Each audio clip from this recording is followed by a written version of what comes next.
شيرين عبد الوهاب تقاضي شقيقها بعدة اتهامات وتكشف حقيقة أزمتها. أعلنت الفنانة شيرين عبد الوهاب مقاضاة شقيقها محمد عبد الوهاب بعد أن وجهت له اتهامات بضربها وسحلها مستخدما سلاحا في مواجهتها لإرهابها وترويعها. وقالت شيرين عبد الوهاب عن ما ذكره مدير أعمالها السابق ميمي فؤاد حول إنهاء عمله معها لعدم قيامه بالدور المطلوب منه خلال الفترة السابقة. ونفت شيرين عبد الوهاب ما ذكره ميمي فؤاد مؤكدة أن تلك الأخبار المتداولة مجرد شائعات مغردة لا أساس لها من الصحة. وأكد البيان تعرض شيرين عبد الوهاب لمؤامرة خلال الفترة الماضية، وجاء النص تعرضها لمؤامرة كبيرة أحد أطرافها شقيقها المدعو محمد عبد الوهاب وبعض المقربين لها. وحول الاتهامات التي وجهتها شيرين عبد الوهاب لشقيقها، حيث ذكر البيان قام شقيقها بضربها وسحلها مستخدما سلاحا في مواجهتها لإرهابها وترويعها من مجموعة من الأشخاص هم أصدقائه، وذلك ثابت بتحقيقات النيابة العامة. ووجهت شيرين له اتهام صريح بذلك، بالإضافة لاتخاذ إجراءات قانونية تجاهه عن واقعة السب والقذف التي ذكرت على لسانه مع الإعلامي عمرو أديب.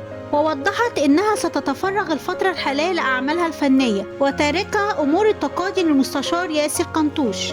وتابع البيان أن شيرين عبد الوهاب كلها ثقة في النيابة العامة والقضاء في استعادة حقوقها وما تعرضت له من مؤامرة مغلفة بدافع الأخوة. واختتم البيان تؤكد الفنانة بأنها خرجت من المستشفى بصحبة محاميها الخاص، استقلت معه سيارته وتوجهت إلى منزلها ولا صحة لما يتم تداوله خلاف ذلك.